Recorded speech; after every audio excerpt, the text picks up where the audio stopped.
हसीना जिसके पीछे पूरा कॉलेज पागल था, आखिर कैसे पड़ी वो कॉलेज के सबसे फटीचर लड़के के प्यार में। सुनिए कुछ मिनट में देश की सबसे सुपरहिट कहानी बिल्कुल फ्री। भाई क्या लड़की है, ये तो पक्का दूध से नहाती होगी, तभी तो इतनी गोरी है। यार अगर ये मेरी गर्लफ्रेंड बन जाए तो लाइफ सेट है। जैसे ही रिया की कार पार्किंग में आती है, कॉलेज के सभी लड़के अलर्ट हो जाते थे। अगर किसी को भी उसकी कार भी पार्क करने का मौका मिल जाता था तो वो अपने आप को बहुत लकी मानता था। पर रिया कॉलेज के किसी भी लड़के को कोई भाव नहीं देती थी। पता नहीं कुछ तो अलग था उसकी खूबसूरती में जो अपने आप लोगों को उसकी तरफ खींच लाती थी। सभी लोग बस रिया के कॉलेज आने का इंतजार करते रहते थे। रिया क्या मैं तुम्हारी गाड़ी पार्क कर सकता हूँ? रिया किसी का भी कुछ जवाब दे पाती उससे पहले ही उसकी फ्रेंड्स बोल पड़ी। ऑफ कोर्स, अब तुम लोग के होते हुए भी रिया कार पार्क करेगी? रिया जितनी खूबसूरत थी उतने ही बड़े हुए उसके भाव थे। उसके दोस्त इसका पूरा फायदा उठाते थे। कार पार्क करने का काम करवाकर प्रिया अपनी फ्रेंड्स के साथ कॉलेज के अंदर जाती है। देख देख भाई वो आ गई। भाई क्या बला की खूबसूरत लग रही है रिया। आज से तो मेरा भी पिंक कलर फेवरेट हो गया है। देखना दक्ष, एक बार तो देख तू भी। क्या तुम दोनों सुबह सुबह शुरू हो गए? कुछ और काम नहीं है क्या तुम दोनों को? कॉलेज की सबसे खूबसूरत लड़की थी रिया। ऐसा एक लड़का नहीं होगा कॉलेज का जो उसे अपनी गर्लफ्रेंड नहीं बनाना चाहता हो। पर दक्ष उन सब में से सबसे अलग था। झुंझुनू की कॉलेज में पढ़ने वाला दक्ष एक गरीब परिवार से था। कॉलेज में उसका एडमिशन उसके पिताजी के सेठ ने अपनी अप्रोच से करवाया था, जो कॉलेज बस पढ़ने आया था। पर उसको नहीं पता था कि ऐसे कॉलेज से उसके पिछले जन्म का रिश्ता जुड़ा था। वो यहाँ खुद नहीं आया बल्कि उसकी किस्मत उसे यहाँ खींच के ले आई है। क्या यार दक्ष, पूरा कॉलेज जिस लड़की के पीछे पागल है तू उसको एक झलक देखता तक नहीं। भाई मुझे इन सब में नहीं पढ़ना है, मुझे जल्दी कॉलेज की डिग्री लेकर मेरी माँ को उस गरीबी से निकालना है। दक्ष अपनी माँ का लाडला था। वो अपनी माँ को एक अच्छी और बेहतर जिंदगी देना चाहता था, इसलिए वो कुछ भी ऐसा काम नहीं करना चाहता था जो उसको डिस्ट्रैक्ट करे। अच्छा भाई मान गए, चल अब कैंटीन चलते हैं और रिया के दर्शन होने की खुशी में आज समोसा पार्टी करते हैं। ऋषभ की बात सुन दक्ष एक पल को झिझक जाता है और अपनी जेब टटोलते हुए कहता है, कैंटीन तो तुम दोनों जाओ, मुझे एक असाइनमेंट सबमिट करना है। ऋषभ और राहुल भले ही दोनों बड़े घर से थे, पर वो दक्ष के सच्चे दोस्त थे और कभी भी अपनी दोस्ती के बीच पैसा नहीं आने देते थे, क्योंकि वो दोनों जानते थे दक्ष एक स्वाभिमानी लड़का है। वो आगे होकर कभी पैसे नहीं मांगेगा। इसलिए दक्ष की बात सुन बात को बदलते हुए मजाकिया अंदाज में राहुल ने कहा, भाई आज इस कंजूस ऋषभ को ठगने का अच्छा मौका है, चल आज इससे ही समोसा पार्टी लेते हैं। राहुल की बात सुन दक्ष राजी हो गया और तीनों दोस्त कैंटीन की ओर निकल जाते हैं। पर जैसे ही वो तीनों कैंटीन पहुँचे उसके होश उड़ गए। आज कैंटीन का माहौल बिल्कुल अलग था। जिस कैंटीन में पैर रखने की जगह नहीं होती थी वही आज पूरा कैंटीन खाली था। ऐसे में दक्ष ने वहाँ काम करने वाले पिंटू भैया से पूछा, पिंटू भैया आज क्या कुछ खास दिन है कॉलेज में जो कोई दिख ही नहीं रहा है कैंटीन में? दक्ष की बात सुन पिंटू भैया ने भी चिढ़ते हुए जवाब दिया, अरे अब क्या बताएगी अमीरों के चोचले।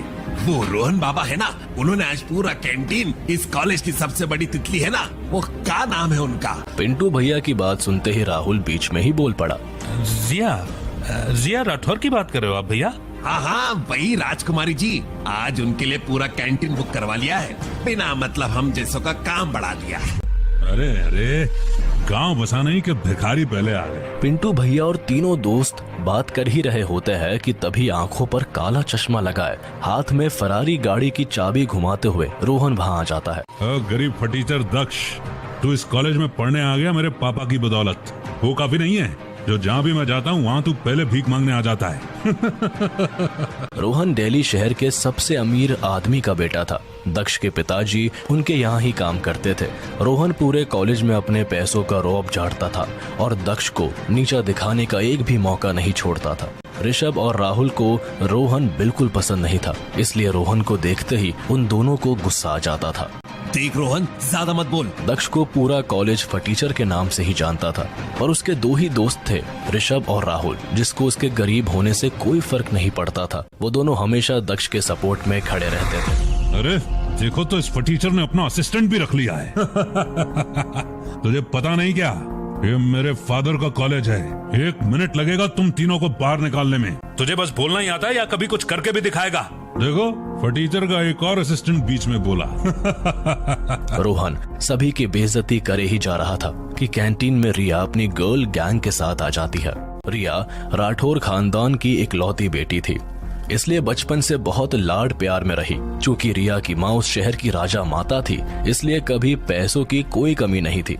रिया ने हमेशा से ही एक शाही जिंदगी जी थी, जहाँ सारा कॉलेज रिया पर फिदा था। वही रोहन भी बस दिन रात रिया को इम्प्रेस करने में लगा रहता था। रिया को देखते ही रोहन के तेवर भी बदल जाते थे। अरे रिया तुम आ गई?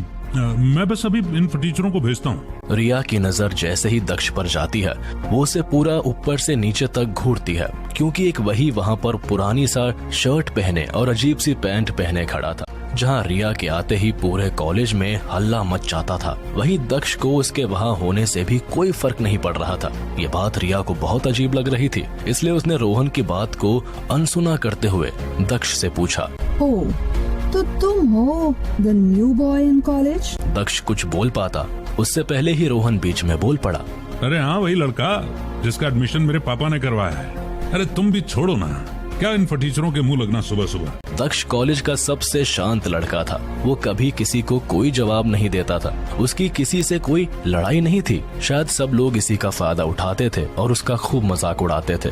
दक्ष रोहन की बात सुन चुपचाप वहाँ से अपने दोस्तों को लेकर चला गया। दक्ष भले ही सबके नजरों में लूजर था, पर अपने शांत नेचर की वजह से कॉलेज की सबसे खूबसूरत लड़की रिया की नजरों में हीरो बन चुका था। रिया और उन सब की बात सुन रिया ने काफी इंटरेस्ट लेते हुए पूछा, कौन है ये लड़का? आज तक इस कॉलेज के सारे लड़के मेरे पास अपना प्रपोजल लेकर आ गए हैं, पर अभी तक ये नहीं आया। अच्छा हुआ जो ये फटीचर लड़का कभी हमारी रिया के आसपास भी नहीं आया, वरना पूरे कॉलेज में हमारा क्या स्टेटस रह जाता।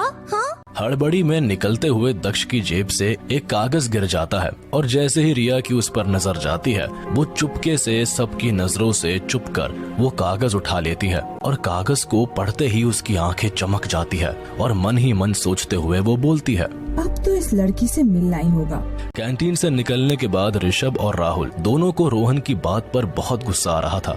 राहुल ने चिढ़ते हुए दक्ष से बोला, क्या है तुझे भी दक्ष, इतना शांत होना भी सही नहीं। हाँ, आज अच्छा मौका था रोहन को सुनाने का और रिया के सामने हीरो बनने का।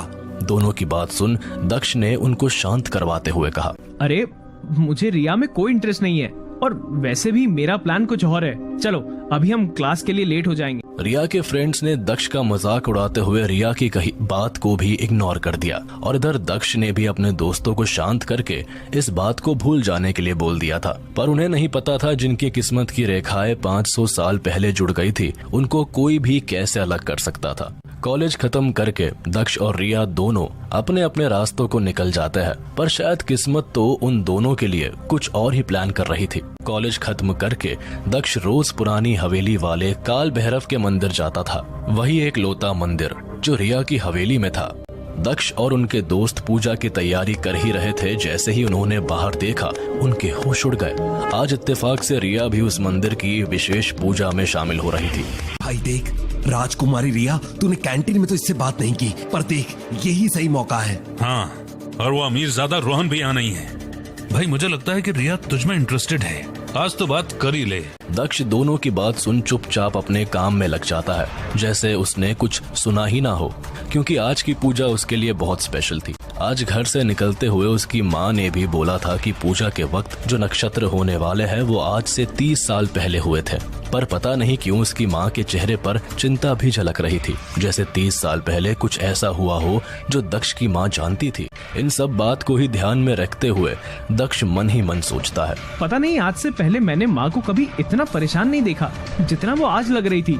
दक्ष ऐसा सोच ही रहा होता है कि तभी ऋषभ दक्ष को हिलाते हुए बोलता है, खुद राजकुमारी भी आज तो मंदिर में आई है। अब मुझे माला मिले या न मिले, मेरी पूजा तो रिया के दर्शन से ही सफल हो गई। दरअसल पुरानी हवेली के मंदिर में सदियों से एक विशेष पूजा होती आ रही थी। उस पूजा के आखिरी में पंडित माला फेंकता था और जिसके गले में वो माला आती थी अगली पूजा वही करता था। वहाँ के लोगों का मानना था जिसके पास माला आती है उस पर काल भैरव की विशेष कृपा रहती है। रिया वैसे तो मॉडर्न ख्यालों की थी, पर घर की परंपरा को पूरी शिद्दत से निभाती थी। जैसे ही रिया की नजर दक्ष पर जाती है वो मन ही मन सोचती है, ओह, तो ये लड़का मंदिर भी आता है। वैसे तो रिया के पास अमीर से अमीर लड़कों की कोई कमी नहीं थी, पर पता नहीं जब से रिया ने दक्ष को देखा था उसको कुछ अजीब सा कनेक्शन फील होने लगा था, जिसको लेकर रिया खुद भी बहुत परेशान थी। मंदिर में मौजूद सभी लोग भजन में मग्न थे। इन सब में दक्ष और रिया ने ध्यान ही नहीं दिया कि वो दोनों एक दूसरे के पास खड़े हो गए। भाई राहुल भाई, वो देख, रिया और दक्ष वापस एक दूसरे के कितने करीब आ गए। हाँ यार, लगता है दक्ष अपनी किस्मत सोने से लिखवा कर लाया है, तभी तो किस्मत ही उसको बार बार चांस दे रही है।